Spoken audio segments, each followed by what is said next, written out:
All right, everyone, welcome back.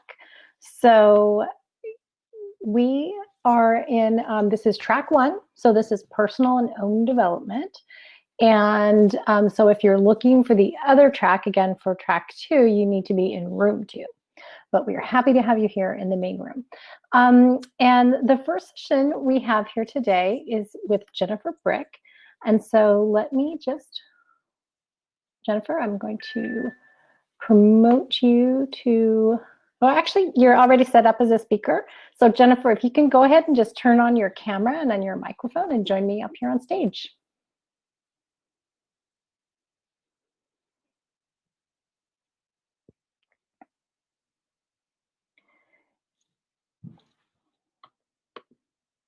Hopefully the limousine picked her up. Hello, my browser did like a force refresh. There, she's Can you hear me? Can you see me? Hey, Jennifer, how are you? Good, how are you? Good. Did you like that limousine pickup, how it pops up and says that the limo's bringing you in?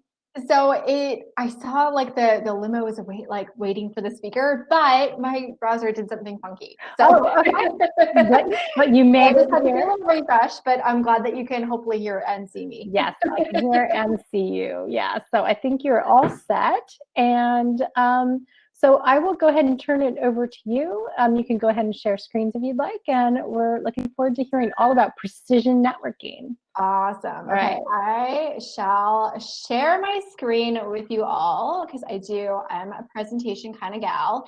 I'm super duper excited to be here hanging with you guys today. I'm not trying to share it, I'm trying to present it. What am I doing? This is what happens when I try to talk and do productive things at the same time. So today we're going to be hang on 1 second, Jennifer. I had some people saying that they couldn't hear you, but I can hear you. So so I guess if some people put in the chat, can you hear Jennifer? You may even have some lovely construction noise in the background. Okay. The joys of working from home when your neighbor's house. You're both now. Okay. All right. It seems to be resolved. Okay. Okay. Awesome. It might have just been because I was sharing, and I think sometimes that causes a little glitch. All right. So we're going to be talking about precision networking today. So it is going to be focused on LinkedIn because, as you're going to learn, I am a huge LinkedIn nerd. Now, if you haven't already, I do recommend that you maximize the screen on the presentation so that you can actually see everything. But if you like to look at my face, then you can feel free to do so as well. So in the next 40 or so minutes, we are going to be going through my networking system that I do online because I am an introvert. So this is kind of my dream life in quarantine. And what I want to do is help you bump the right elbows to get the right opportunities so that you can have your dream career. Does that sound good to everyone? If that makes you kind of feel like this happy little pug dog, let me know in the chat. I will insist that you use the chat throughout this because, let's face it, it's a little bit more fun for me because I can't see your faces. So this is something that I am particularly excited about because, first of all, I love LinkedIn, but it is something that I feel like a lot of people are having a hard time. I know during Michelle's talk, there was chat in the actual chat about, oh, I miss like going to actual in-person events. I miss networking, but there's still a way for us to do it. And we don't have to be at an awesome virtual event like the LMD Cares Career Growth Summit. We can actually do this all the time. Now, I would love, love, love to hear from you guys. If you can tell me that's me or if you just can't relate. So I want to get a temperature check of like who you are and where you're at in terms of networking. So first of all, I love networking. Is that you, or are you someone who just cannot relate at all? And personally, I'm like, I love networking, but I don't really love networking because I am a shy introvert. So I have like this like kind of in-between relationship with it. So, and I see like a good blend of people in there as well. Okay, how about this? I'm confused about how to network from a socially safe distance space because obviously, as I just said, we can't do our usual shtick in order to meet people. So how are you guys feeling in terms of networking right now? And I see there's a ton. And a few people are like me, welcome introverts. This is like designed for you. This is why I figured out this whole entire system. All right, and one more question for you guys before we jump into it today is I would network regularly if I knew how. And I ask this, and like, if you're like, I'm a networking ninja, I already know how, awesome. But what I find is a ton of ambitious professionals that I work with and that I speak with really don't know what to do. Even in an on-site networking event, which is, our usual, they're just kind of lost and they don't know how to approach people. They don't know how to spark the conversation, and they definitely don't know how to cultivate the conversations. All right, so there, again, a bunch of responses. Awesome. Keep this chat going. So really quickly, like high level introduction for me, I've already said, I'm a hardcore introvert. I'm super duper shy. When I was a kid, I used to actually cry if a stranger spoke to me. Most people are surprised to hear this now because I live online. I like to speak at events. I've been a trainer for a really long time. I won't tell you guys all of the things about me, but I have been a long time client enabler is what I'll call it. But actually a couple of years, I started my own company. So I've actually transitioned from training people on software into actually helping people succeed in their careers, which is kind of like how I landed here today. And I'm very excited to be chatting with you. Now, there is a couple of LinkedIn networking no-nos that are really important as we step into this online world. And these are what I like to call the misadventures in networking. And I'm going to take some real-world examples from my LinkedIn inbox to show you. Now, the first thing is there's a lack of intent. And this is probably the most common mistake that I see is, you're supposed to network, but it's just like, okay, I'll connect with a whole bunch of people or enter a whole bunch of conversations, but there's not really a point to that. So we are going to fix that today. So if you feel like, okay, I might be making that mistake, don't worry, we're going to get you sorted within the next 15 minutes or so. The second is cold outreach. There's a lot of cold connecting that goes on. Does anybody get a lot of cold connects into their LinkedIn inbox? I get an onslaught. I actually had this like huge onslaught a couple of days ago, and it was just a lot of sales pitches that were hitting my inbox. And I want to ask you, if you read this one, it's, I see we have common interests, not saying what interests they are, of course, but it would be a pleasure to be connected. Like, would you ever actually walk up to someone in real life and say this? Like, if you were at an actual networking event, if we were in a conference in a room together, would you say this to me? I hope you would not. Like, maybe you would, and I would probably find you particularly interesting, quite honestly. I like people who cut to the chase, but this is generally not something that most people would just walk up to a person and say. And the biggest mistake, this is across the board when you're networking, when you're building relationships, the biggest mistake that you can make is making it all about you. So in this connection request, this person is just saying, hey, what's in it for me? So they want access to me and my network, and it's all about them. It's for their benefit, and I don't know why it benefits me to be connected with them. And that's another mistake. We want to make sure that we're bringing value, and that's one of the things I'll be speaking to today. All right. And yeah, I see, like, I don't like cold connects. I know some people get a ton, and especially kind of like as your title gets better, you get more and more and more. I used to get, so I still get a ton. And I feel like marketers have discovered LinkedIn, thanks to Gary Vee, if anyone follows him. Now, this brings me to the one question you have to answer, and this is true, again, for all networking, but especially when it is taking place online. I don't mean this in a bad way. I just mean this as an observation of fact. We are all selfish beings. We are all generally looking out for ourselves. We're very interested in ourselves. We're all very vain creatures. Like, we're all by nature very vain creatures. There's nothing wrong with that. I don't mind it at all. I mean, there's definitely a line where it gets terrible, but most people, especially upon meeting, aren't so interested in you as they are interested in themselves. So really what you want to be answering is, what is in it for me? Because if you send me a connection request or you leave a comment and there's something in this for me, I am super duper interested in getting to know you and figuring out all what this mystery is. So that is one of the things that is incorporated into the system as well. So let's just jump right into it. So it is 4 steps that we are going to be going through. First of all, we have to set a goal. Next, we need to know who. We are going to be engaging and connecting, and I'm going to make you guys get into LinkedIn. So if you haven't logged in to LinkedIn lately, start getting logged in, because I want you guys taking action. I want you implementing the system right now. But first, we need to start with the goal. So step 1 is knowing why. So remember what I said at the beginning, just a couple of minutes ago, remember when. What is your actual goal? Why are you wanting to network? Are you looking for a new job? Are you just trying to get to know people in the L&D community? Do you want to become a thought leader? Are you starting a business, or you hope to start a business? And this is going to be something that you're going to, build connections that can hopefully help you in that endeavor. I'm very curious if you guys can drop into the chat what your current networking goal is. It can be more than one, quite honestly. Mine are kind of all of the above. I just like connecting. I just like, hanging out with my internet friends. But I also obviously have a business, but I also like to stay connected to the communities of practice in the industries where I reside. So let me know by dropping those in. Now, there is something that I just want to plant the seed. It is more advanced. I won't be diving into it today, but one of the things that can really up the ante with this as well, and this will loop back to the giving value, but why should someone want to know you specifically? So what is your unique awesomeness quotient, your UAQ? And I talk about this a ton if you guys are connected with me or follow me or anything, and we should totally be friends after this presentation, so feel free to send me a connection request. But knowing what your superpower is and what you're awesome at is going to help you in your job search, growing a business, getting to know people, and just really standing out in the industry, because that gives you an opportunity to help people, because when they know why you're awesome and what value you can give, they can totally take it. So I'm just going to take a quick look. So diversifying feed, using to connect to expand network, learn from L&D professionals, looking for a mentor. This is a really popular one as well. So there's so many different reasons. So I want you guys, as we move through these steps today, to keep that in mind.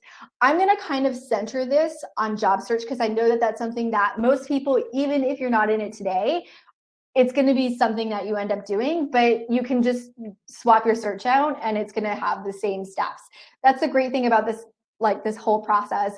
I hang out with people that are LinkedIn experts on building businesses, building brands, and it is the same for this. It's obviously like what you do with it after, it might be a little bit different, but the starters are the same. Okay, so now we have our goal. Okay, what do we do next? Well, we need to figure out who we need to talk to, and then we need to go and find that person. Now, if you are looking for a company and you have a target company, or there's a target company you want to do business with, what I suggest is that you search by that company, and then you can use the LinkedIn filters to actually target it down. If you are just looking to connect with other people in the industry, you can just search by job title and a whole bunch of people are going to come up. You can use industry filters if you want to be specific. You can use location filters and all of that stuff. And I'm going to jump out in just a couple of minutes to actually show this to you live. Then what you're going to do is you are going to engage with them, because what's the point of just sending cold connects with those weird, hey, let's be friends, but you don't know me, and there's nothing in it intrinsically for you. People are much more likely to accept a connection when they have actually had a conversation with you. And this is just like walking up to someone at a happy hour. So we want to simulate that real world experience in our digital world. So at a happy hour, what would you do? Would you walk up to someone and ask for their business card and then send them an email? Or would you walk up to them and start a conversation? Chances are you're going to start a conversation. And this is where we can start to use LinkedIn posts. Now, not everyone is active in posting on LinkedIn. We can't talk to someone if they're not at the party, but there is an increasing number of people that are active on LinkedIn in some capacity. Even if they're not posting themselves, most people are at least commenting on other posts, which gives us an opportunity to talk to them. Now, there are 3 different types of things that I would suggest to spark conversations, because this is the thing that, especially a lot of the clients that I work with, they're just like, okay, but like, what do I actually say? And if you're a shy introvert like me, you need a formula, you need direction. So there's 3 different types of comments that I suggest that you leave. First, agree and amplify. I agree with the point. That's really cool. And then you can just basically echo them. You can add an insight to this as well. So did they make a point and you have a story that mirrors or proves their point or adds onto it in some sort of way? This is another type of post that you can make. The next thing is ego affirming praise, and nobody is going to dislike you when you do this. When you say, great point, you're super smart, this is something that is just always appreciated. People appreciate when they are appreciated. And guess what? When you make someone feel good about themselves, they end up liking you because they associate that good feeling with you. So there's a little like brain hack. So all of those categories are really designed to help them build social influence. You're boosting their prestige when you comment along these lines. You're granting them authority. So again, this is a way that you can just very organically bring value to people that you want to know. And obviously, you're maybe even bringing them some knowledge or some perspective. You're actually having a conversation where there is mutual growth. One thing that I do suggest as much as possible is to always end the comment with a question, because that is going to actually invite the conversation. You don't want it to be a yes or no one. Like, what are your thoughts? What do you think? Have you experienced this? Or if you just genuinely have a question about their post, leave the question. That's a totally valid modality as well. And then once they have actually responded to you, now all of a sudden you're actually in a conversation. And this is the point where I will generally send a connection request. Now, sometimes I comment and the post is so awesome, and I know that I want to be this person's online BFF. I will just send the connection request and I will say, I love your post. I checked out your feed already. I would really love if we can connect because I want to talk to you more, you know? And most people at this point are actually going to accept. That's my personal experience. Now, I want to jump out, and if you guys would like to jump out as well, and we can actually see what this looks like. So let me just close down notifications that are popping up on my LinkedIn. And so what you can do, so again, if you want to target a specific company for a job search or for a business, you know, maybe you're just wanting to network within a specific brand, you can pop it in here. Now, Suzanne, I hope that you don't mind. I'm going to use you as an example today. So I'm going to type in Bloomberg, and here it pops up. So I can go there, and from the company page, what I'm going to do is I will just go to see all 22,191 employees. Right? Pretty simple. Now, obviously, this is a lot of people. Not all of these are generally going to be the people that I necessarily want to spark a conversation with. Like, I'm sure it would be great to bump elbows with Justin, the CEO of Bloomberg Media Group, but he might not be the person that's going to influence whether I get hired or do business with him, right? So there's probably going to be some level of filter. If you're looking for a job, people on the team, peripheral teams, managers within that area, as well as recruiters are great people. If you're selling something or plan to sell something one day, the people that would make the purchasing decisions are going to be what you want. Now, if you are someone, because I know some of you are just here just to, you know, expand your community online, you can also just search in the search bar for actual job titles, and that's going to work. Or you can just start to go by industry, and I generally will target a job title one day and then like swap it up and rotate it just to kind of vary it. But usually I'm looking for people that are like myself. I don't know about you. You might vary it. All right, so here, once you're actually in the results for a company, or even in, if you have just put in a general keyword search, you can go to all filters here. And what I generally recommend doing, and it's not always necessary, is you can actually limit this to your first and second degree connections. At a third degree, you don't have a mutuality, and I still think it's totally okay to go and comment and engage and make brand new friends that are totally outside of your network. But generally, I do find people to be more responsive because you have that other commonality. It gives you another point of conversation. It is optional. I'm going to set it today because it makes it easier for me to find Suzanne, because I already did a little QA test to make sure that this is going to apply to her profile. Now I'm going to scroll down and you can put in your title. So I'm just going to actually pop in learning. You can be kind of generic. Keyword search in the main section is even easier for you to use because it's going to scroll their whole profile, but I'm just going to pop that in there. I say apply, and then all of a sudden, here's all of my potential new friends appearing directly on my screen.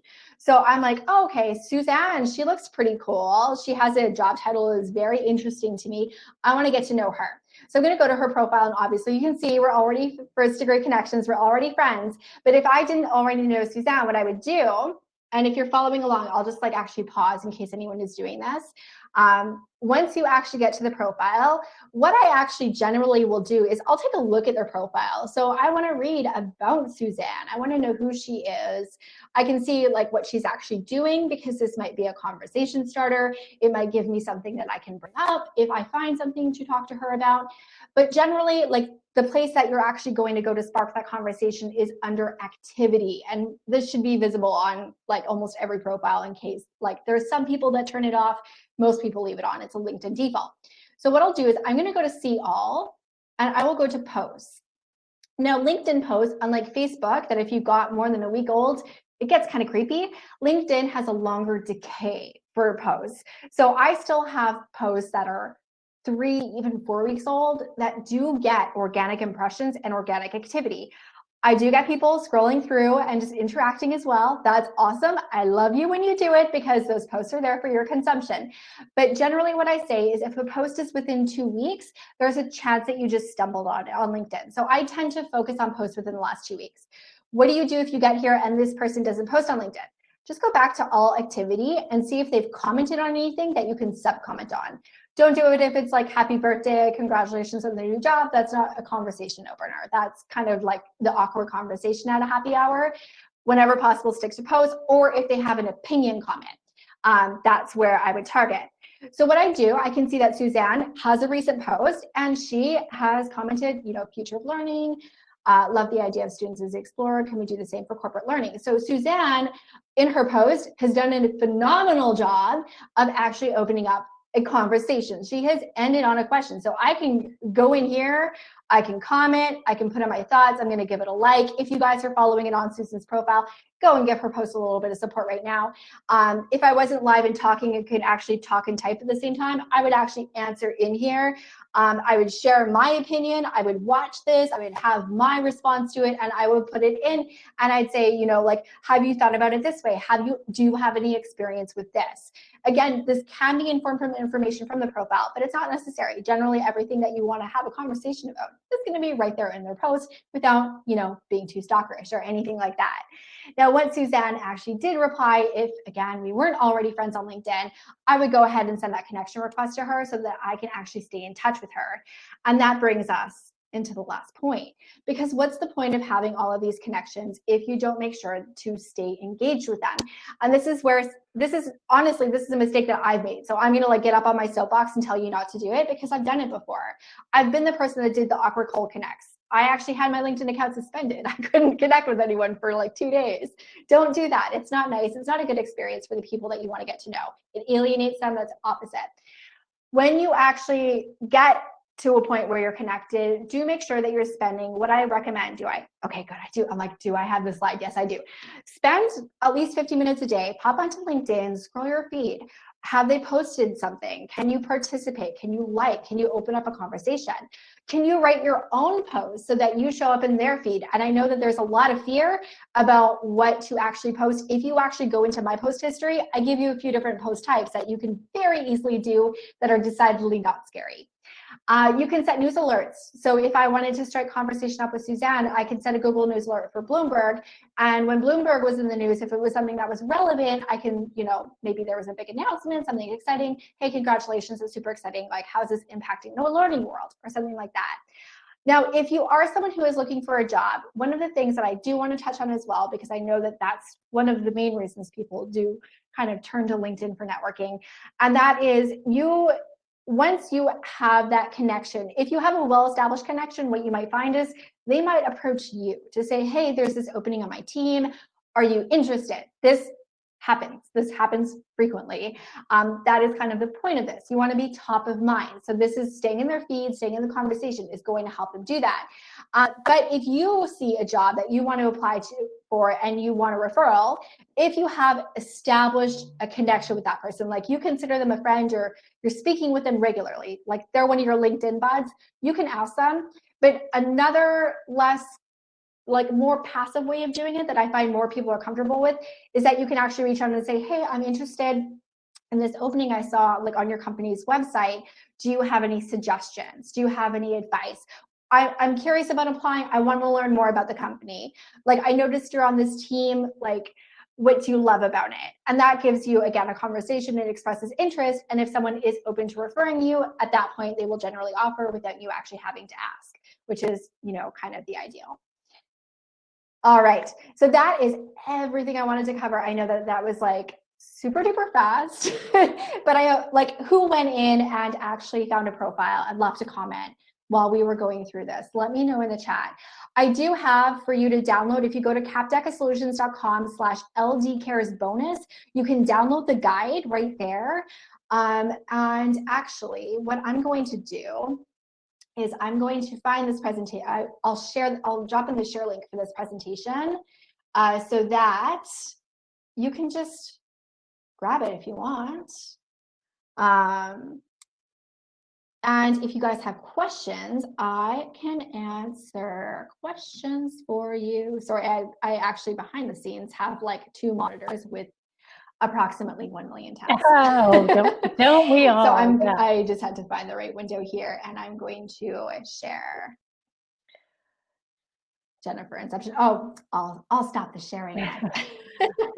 And so I would just encourage everyone to take the opportunity for like LinkedIn questions that you've had, or about effective networking, how to find a job on LinkedIn. What questions do you have for Jennifer? I definitely learned a few things because I've a few years ago started making a concerted effort to engage on LinkedIn. But I've always been a little tripped up on honestly finding people at companies and everything. So actually just some of the searching you went through, I was like, oh, that's pretty straightforward. I guess I never spent time trying to figure that out. I think like LinkedIn is a tool that so many people have, but hasn't been fully capitalized on. And I think that there's also a lot of bad advice out there. And I think that people do tend to act like there's not a human being on the other side of those interactions, but it is a phenomenal place to actually get to know people. It is still quieter. So like, I know if you're on Twitter, like I know a ton of people in the L&D community are very active on Twitter, but those feeds move so quickly. And sometimes you just, like personally, I want to avoid Twitter right now because you get a lot of stuff there. LinkedIn is generally going to be a more professional place. People do bring more controversial topics and stuff, which can hopefully lead to great conversations, but it is quieter. So it's easier to actually get to know people and find posts and stuff like that. Again, not the same kind of activity rate, but there is still a ton of people on there. Yeah, I have found that I spend more time there. It's a great way to learn about the industry and what's going on in the conversations that are happening. And so like one of the things I put in the chat in terms of why I'm there is to sort of deliberately diversify my feed, you know, to make sure that I'm having people from different perspectives pop in there and see what they're sharing, because I just learn a lot about the industry. I think it's a really important way to keep part of the conversation. Some of my favorite people to follow have actually been marketers, because I feel like marketers are so good at like speaking to their person, where that's not necessarily as practitioners something that's been baked into our enablement and education. I worked in the marketing world, so I have like that bias, but in terms of like journey mapping and stuff like that, there are so many people that are really good and bring in a different perspective and different techniques that we can totally adopt. So one question was around what are your thoughts on the Open to Work green banner? So I have a little bit of a strong opinion on this one. So I'm not totally opposed to it the way that I used to be. I think if you have the Open to Work, it's good. It is advertisement. It can make you stand out.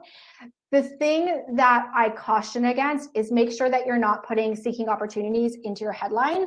The only reason for that, well, 2 reasons for that. One, your headline is prime SEO territory. You want your target job title and your top skills that are in there. Really, really important, so recruiters can find you and other people in the community can find you. And there's also, because psychology does matter in hiring, and scarcity is actually one of the greatest motivators. So I have spoken to recruiters that do like to target people who seem unavailable, because they have this misconception that the people who are not available are the best people, when in reality, a massive amount of phenomenal people are on the market because of everything happening right now. So that is the kind of caution. I do have clients that are using it and have gotten amazing job offers and everything like that. So I think because of the context we're in, I'm not like, oh, don't use it. But what you don't want to do is capitalize any of the characters in your profile. Because I imagine using the banner, I mean, that's a visual marker, but it doesn't change the search results of anything, right? So if you're open to opportunities, that's something else. the way you show up in search results is one of the biggest ways to rank higher in search results, especially if you have a target company, is having connections at that company. Okay. Because when you're a first or second degree connection, you're going to show up at the top of the list versus third degree and non-connections, which are going to be down at the bottom. So that's another benefit of networking on LinkedIn, is that it does boost your discoverability as well. That is really great advice. And I think it then goes back to, what you were talking about, how to search certain companies and try to make connections. Like, that's a good reason to put in that work, right? And to engage with those people, because then potentially you're going to get bumped up the search list. Yeah, again, absolutely. I didn't know that. The mysteries of the platform. Right. So Hal, I believe, made a question that is a reference to the Princess Bride. So Hal, are you familiar with networking advice from Inigo Montoya? Isn't that from The Princess Bride? I haven't seen that movie in ages. Oh, and you see, you're a marketer who made the switch to L&D. Awesome. I was a trainer in MarTech, was my map. So I worked with all marketers. Oh, hello. My name is Inigo Montoya. He killed my father. Prepare to die. Yes, of course. I knew it was in there. I couldn't quote it verbatim though. So thank you, Hal. Putting that in as like your LinkedIn summary intro would actually be kind of hilarious. Because people who get it would react to it. Like, they wouldn't be able to help but message you. That's true. Well, so that raises another question then. Like, so you said that you have different types of posts that you make. Some of them are to maybe a little controversial, to provoke a response perhaps. Like, do you have like specific categories that you look at and sort of rotate through them? I do. So controversy is one that I'm a controversial person. I'm just a disruptor. I saw your post, I think, from this morning, and I was like, yep, she's a disruptor. That is a disruptive post, and it is doing well because it is one that people have a reaction to one way or another. I'm going to get a lot of trolls on it later. I know that. But there is, like, one of the things that I find is when people do start posting onto LinkedIn is they're just like, I don't really know what to say. I'm copying a link to the post. I'm just going and finding it now. But there's 4 different categories that are super duper easy. First, opinion. Find an article and have an opinion. Reference a talk that you went to today and post about it.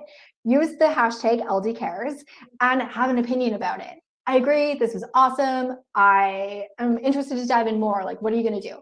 Best practice, any eureka moment, like what did you learn that like blew your mind that would help someone else in your community of practice? Eureka, so similar, it's a hack. Best practice is something to help you succeed. Sorry, that I'm like, I don't remember my own posts apparently. And then the last one, I think this is the easiest one. And this is actually one that, especially as you start to meet more people, it can actually really help you build relationships, and it just makes people feel good. And that's appreciation posts. Just give praise to people. I read this article by Kara, or I went to a session with Kara and she is so awesome.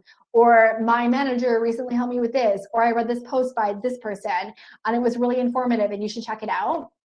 And that makes people feel good, and then they interact, because I think there's a lot of fear, especially about posting on LinkedIn, because there's a lot of posts that kind of are like crickets because people aren't always super engaged, and it does take you some time to get the ball rolling.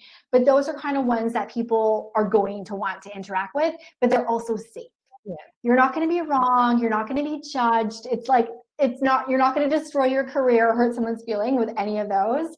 The controversy, those ones are riskier posts that you have to use some judgment surrounding, and you have to have a goal towards it. Mm-hmm. But those ones are super safe. So I dropped that one in, but I personally find that sharing an article with an opinion is the easiest way to get started. Yeah, and I think with those controversial posts, or even commenting on other posts, sometimes you do need to remember, and I know I certainly do, like, this is your professional space, and your coworkers, managers, etc. People may see it. The nice thing about that is everyone seems to be pretty well behaved on LinkedIn. For the most part. You would be surprised. I can't remember her name. She's the blue hair recruiter, and she posts about BLM and equality. And she gets a lot of people writing very racist things. And it's shocking. Because when you do interact or post, that can show up in your feed to your connections. So do keep that in mind when you are commenting and things like that, is that other people that you know may be exposed to it. So show up as though everyone is in the room together, because you are. You know, some people aren't necessarily apologetic. Like, I have had several posts that I have had some trolls in the post. They generally will slide into my DMs. And, you know, if you're not someone who is okay with that, don't do it. Like, be cognizant, because you don't know who's going to read it on the other side. I'm just kind of one of those people that is fine with it. And sometimes I like to poke the trolls because it's good for engagement and conversation. But well, and you can also remove comments on your post, right? Yeah, but you can. I tend to leave them. What you'll generally find, even if someone comes in and disagrees, is I find that most people will find that someone comes in and makes a counter argument. Like, other people, you'll notice your friends come in and kind of save you. Well, Jennifer, this has been so useful. I know I've learned a ton, and I was just making a note to myself, like, set aside 15 minutes a day, just block it out in my calendar to engage, because I have you know, even though I'm not job seeking, I am cultivating my network, and I need to bring what's going on in the world back to my company, right? And I think we're all in that space. So thank you so much. We appreciate your time here. You can go ahead and turn off your camera and your microphone. We'll see you off stage. All right.